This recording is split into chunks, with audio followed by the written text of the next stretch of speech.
First contact reversed. The Galactic Council's emergency session chamber hadn't seen such chaos in over 3 centuries. Representative Zalthur of the Arcturian Empire, his crystalline form flickering with anxiety, watched as the massive holographic display showed another colonial system falling to the Void Hunters. These entities, seemingly born from the dark space between galaxies, had proven immune to every weapon in the combined arsenal of the Council's species. The Centaurian defense grid has fallen, announced first speaker Clara, her usually melodious voice carrying notes of despair. That's the 14th system this cycle. The assembled representatives, representing over 300 spacefaring civilizations, murmured in growing panic. Their most advanced quantum weaponry, perfected over millennia, seemed to pass through the Void Hunters like radiation through vacuum. Then came the message that would change everything. Unidentified vessel approaching Council space, the automated defense system announced. Configuration unknown. Technology signatures, primitive. The chamber's attention shifted to the new arrival. Through the quantum viewport, they watched a vessel emerge from what their sensors identified as an incredibly crude form of faster-than-light travel. The ship was ugly by Council standards, all sharp angles and exposed weapon systems, lacking the elegant biomechanical aesthetics that marked civilized spacecraft. This is Captain Helena Chen of the Earth Security Force vessel Thunderchild. A transmission cut through the chamber's communications. We've detected your distress signals. We understand you have a problem with entities you can't hurt. We might be able to help with that. Zalthur's crystalline form vibrated with disbelief. These humans, as they called themselves, were barely 2 centuries into their spacefaring age. Their ship used primitive nuclear fusion for power, chemical thrusters for maneuvering, and what appeared to be purely kinetic weapons. Yet they spoke with the confidence of a species that had mastered the cosmos. First speaker, Clara, recovered first. Captain Chen, while we appreciate your offer, I must inform you that we've deployed our most advanced quantum phase weaponry against these entities without success. What could your less advanced technology possibly offer? The human captain's response came with what their xenologists would later identify as a smile. Sometimes the old ways work best. We've been fighting things we don't understand since before we left our planet's atmosphere. We've gotten pretty good at it. As if to demonstrate, a Void Hunter suddenly materialized near the Council station. The assembled representatives froze, knowing their defenses were useless. But before anyone could react, the human vessel fired. Not energy weapons or quantum disruptors, but solid projectiles. Chunks of metal accelerated to relativistic speeds. The Void Hunter, immune to energy-based attacks, found itself being torn apart by good old-fashioned kinetic energy. Sometimes, Captain Chen continued, the simplest solution is the best one. Now, shall we discuss how to outfit your ships with some proper weapons? The Council chamber erupted in shocked whispers. These humans, with their primitive technology, had just accomplished what centuries of advanced development had failed to do. They hadn't tried to match the Void Hunter's impossible nature. They'd simply hit them hard enough with something real. As Zalthur watched the humans begin their presentation on retrofitting Council ships with mass drivers and kinetic weapons, he realized this was more than just a military solution. It represented a fundamental shift in how the Council species thought about progress. They had become so focused on advancing along their established technological paths that they'd forgotten sometimes you needed to step back to move forward. The humans hadn't just brought weapons, they'd brought a new way of thinking. And as Captain Chen laid out their battle plans, Zalthur knew the galaxy would never be quite the same again. The age of elegant, refined warfare was over. The era of human pragmatism had begun. The human solution. The Council's Grand Archive, a repository of technological knowledge spanning 50,000 years, had never hosted a presentation quite like this one. Captain Chen stood before the assembled alien engineers, her holographic display showing what looked like crude technical diagrams by Council standards. The principle is simple, she explained, gesturing to the schematic of a railgun. magnetic acceleration of solid projectiles. No quantum fields, no phase shifting, just pure kinetic energy delivered with enough force to disrupt any known form of matter. Chief Engineer Vera, their tentacles writhing in what humans would learn was their species' expression of intellectual distress, raised an appendage. But Captain, our civilizations abandoned projectile weapons millennia ago. They're inefficient, require physical ammunition storage, and lack the elegance of energy-based systems. Helena smiled. Sometimes inefficient works when efficient fails. The Void Hunters phase shift through your energy weapons because they operate on similar principles. But they can't ignore basic physics. Hit anything hard enough with a physical object, and it has to react. The human engineering team began unpacking what they called retrofit kits, modular weapon systems designed to be integrated into alien vessels. The Council engineers watched in fascination as these supposedly primitive humans demonstrated an incredible gift for adaptation, creating interfaces between their kinetic weapon systems and the vastly different technological bases of various alien ships. Your power systems are actually perfect for our needs, Lieutenant Sarah Wong, the Thunderchild's chief weapons officer, explained. You've got more raw energy available than we do. We just need to redirect it from your quantum cannon arrays to power the electromagnetic acceleration rails. The Council's military observers were particularly struck by the humans' approach to combat tactics. Instead of the elaborate formation-based warfare that had dominated galactic conflicts for centuries, the humans proposed aggressive, adaptive strategies that seemed to break every rule of established space combat. You're too predictable, Captain Chen explained during a tactical briefing. The Void Hunters learned your patterns because you fight the same way every time. We need to introduce chaos into the equation. Random attack vectors, scattered formation patterns, constant movement. Make ourselves as unpredictable as they are. But it wasn't just military technology that the humans brought to the table. Their engineers introduced concepts that seemed absurdly simple, yet had never occurred to the Council species.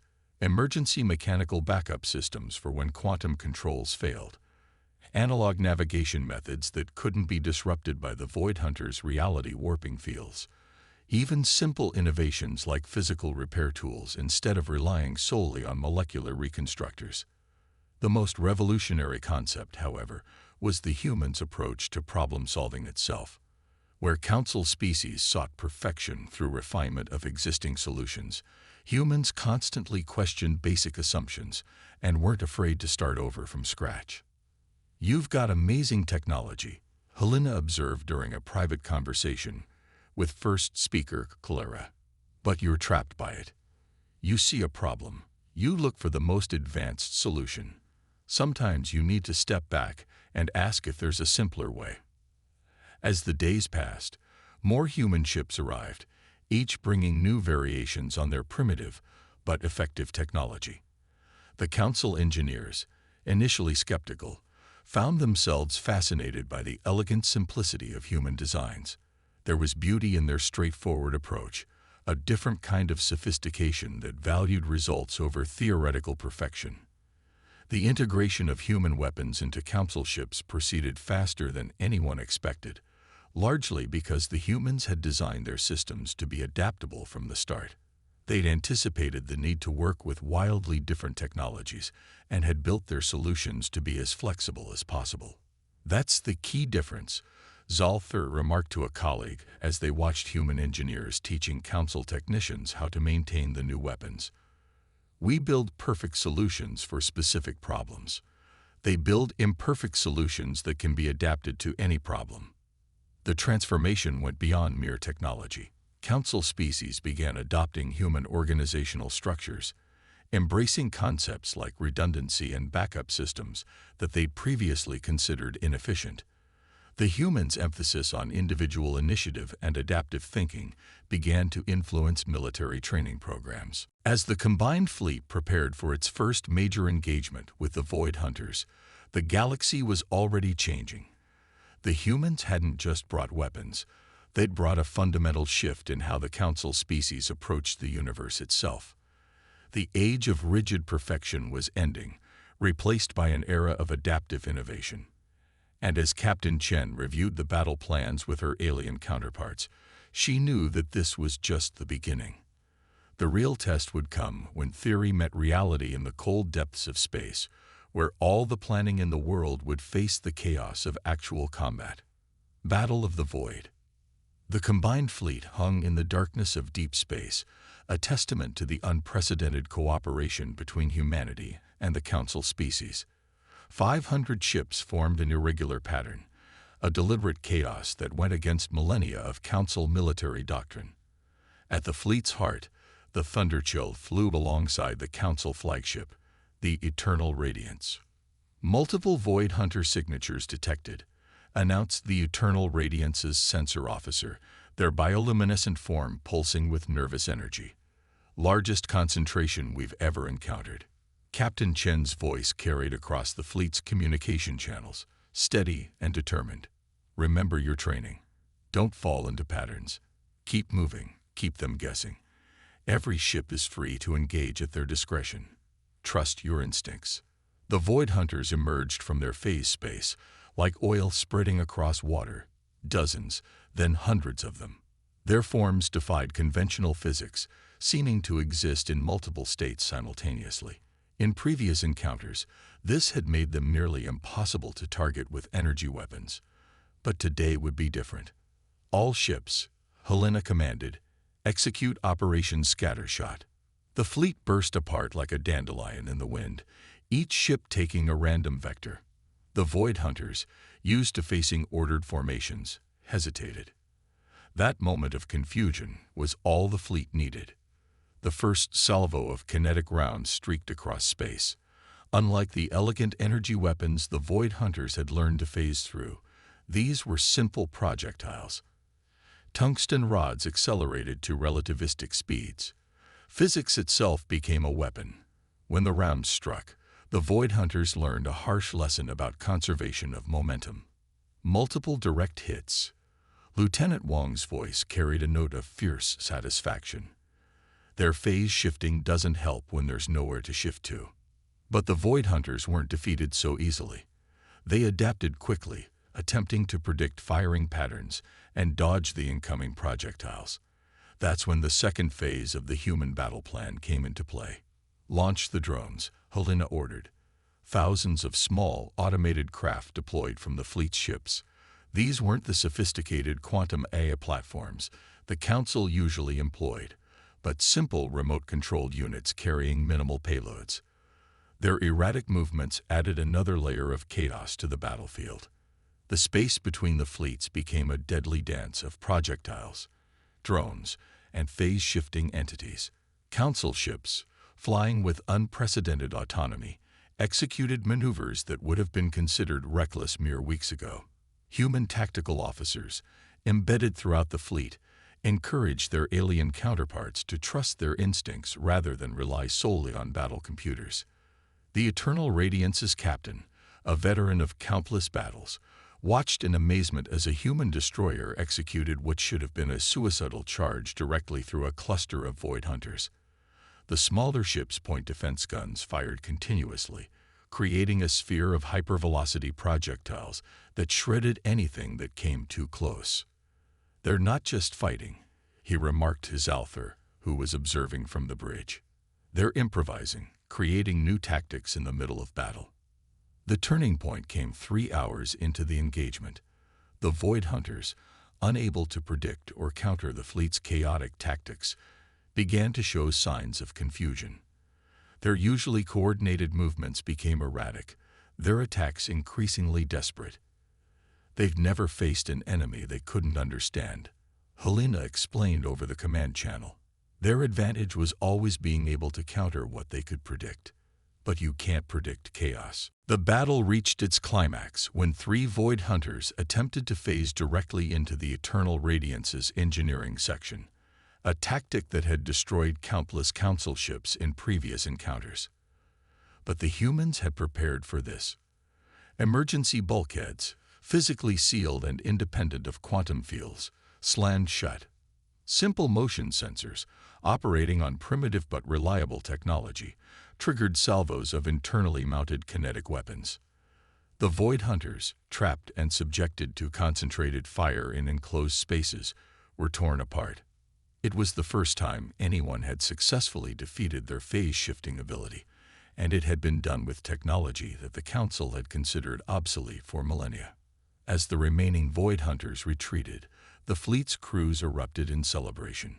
Council species that had never shown emotion in battle found themselves caught up in the humans' infectious enthusiasm.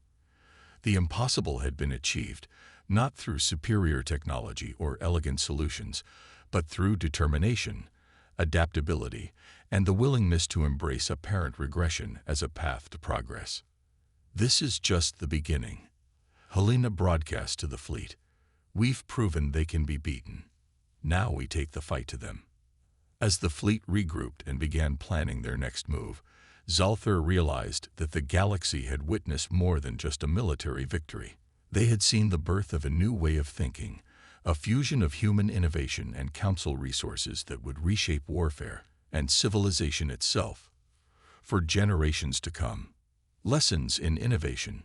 6 months after the Battle of the Void, the Grand Archive had transformed from a sterile repository of established knowledge into something that would have been unrecognizable to its original architects.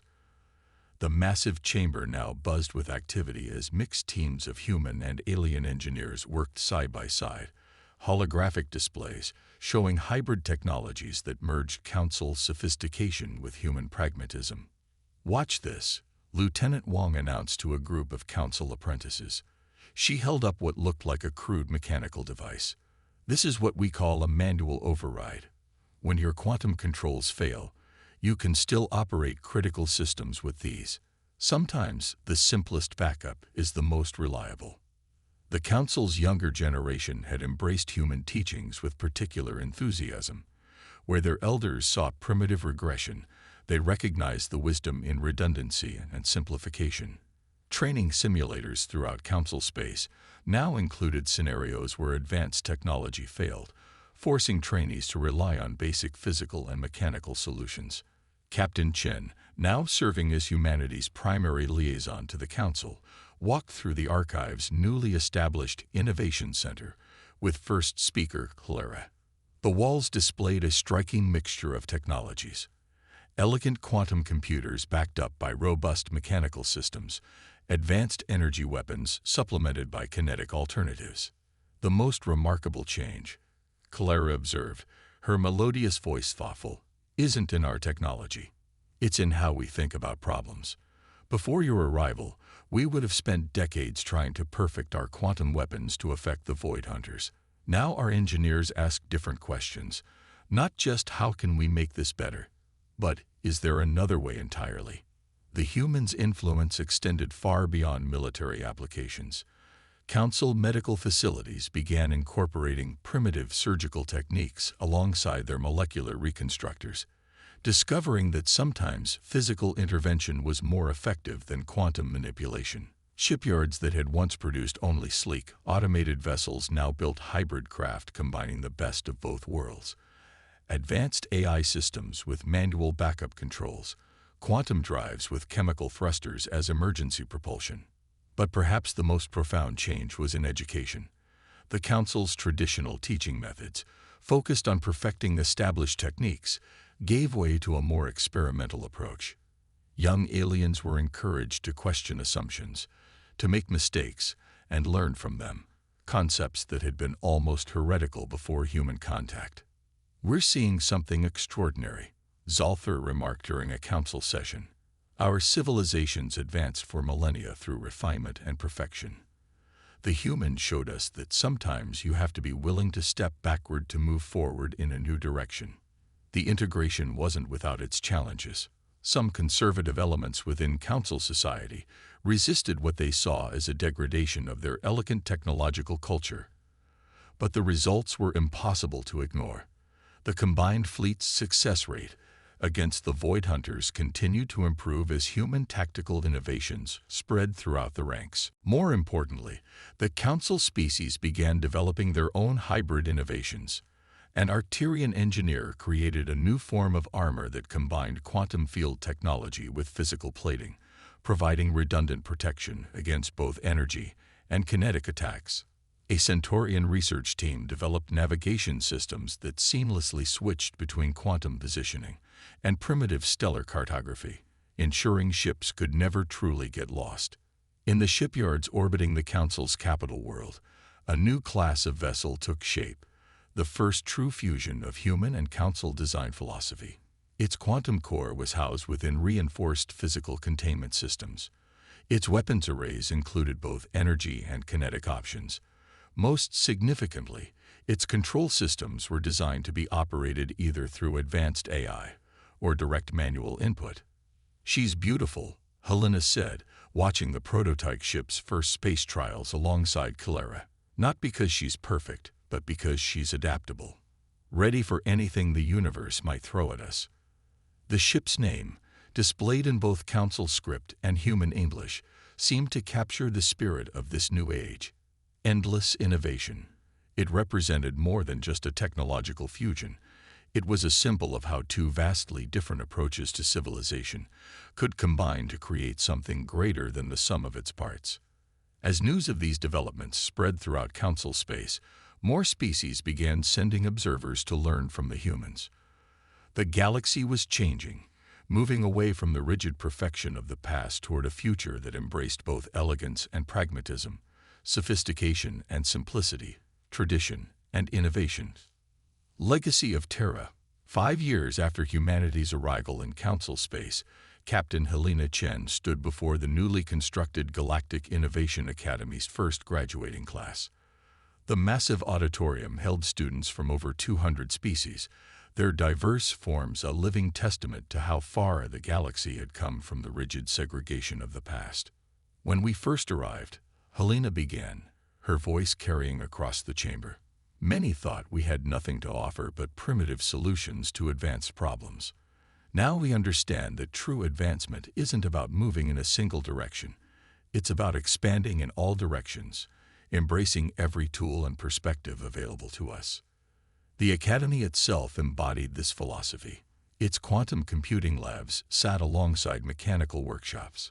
Students learned both advanced energy manipulation and basic physics. Every graduate was required to master both Council high technology and what they now called fundamental engineering, the human approach to solving problems with basic physical principles. The Void Hunters, once an existential threat, had been pushed back to the galaxy's outer reaches. The combined fleet's success had come not just from superior firepower, but from the unpredictability born of mixing human and Council approaches. Each engagement brought new innovations as crews learned to think beyond traditional boundaries. Zalthur, now serving as the Academy's chief administrator, watched the graduation ceremony with pride. His crystalline form had been modified with what would once have been considered shockingly primitive mechanical enhancements, simple but effective additions that made him more adaptable in emergency situations. Like many Council species, he had learned to appreciate the elegance and simplicity. "The humans' greatest gift to us wasn't their technology," he reflected to Clara, who had come to witness this historic moment. "It was teaching us to question our assumptions about progress itself." The evidence of this transformation was everywhere. Council cities, once operated entirely through quantum fields, now incorporated physical infrastructure as backup systems. Spaceships carried both advanced AI and manual controls. Even the Council's legendary biotechnology had been influenced by human medical practices, creating hybrid treatments that saved lives in ways pure quantum healing never could. But perhaps the most profound change was in how the galaxy's species interacted. The rigid hierarchy that had once defined Council society gave way to a more dynamic organization, where ideas were judged on their merits rather than their origin.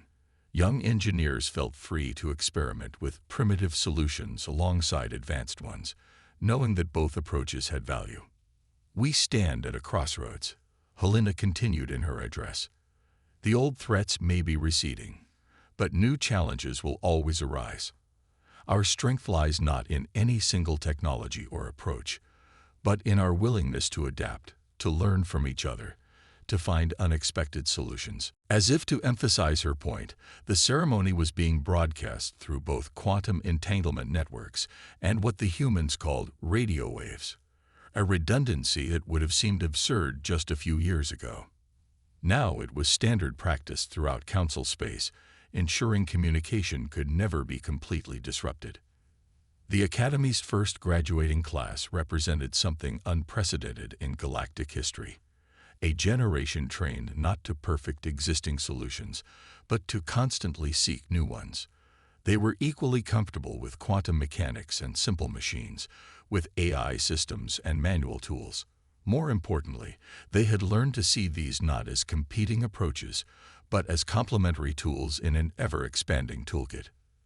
The future, Helena concluded, belongs not to those who chase perfection, but to those who embrace adaptation.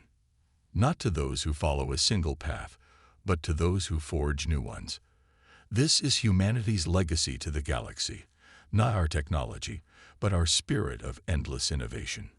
As the ceremony ended, the graduates dispersed to take their places throughout council space.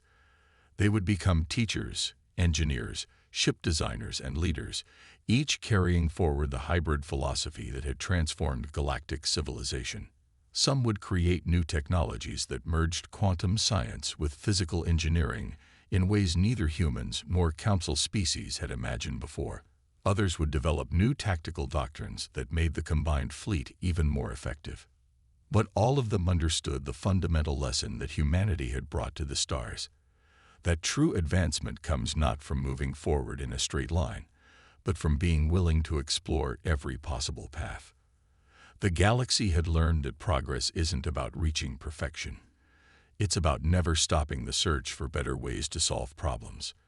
In the years that followed, as human and council civilization continued to merge and evolve, this became known as the Terra Principle, the understanding that the most powerful force in the universe isn't technology or knowledge, but the willingness to adapt, to question, and to never stop innovating. And as new challenges arose and new species joined the galactic community, they all learned what humanity had known all along, that the universe is too vast and varied for any single approach to be sufficient. True wisdom lies not in finding the perfect solution, but in having the courage to try new ones.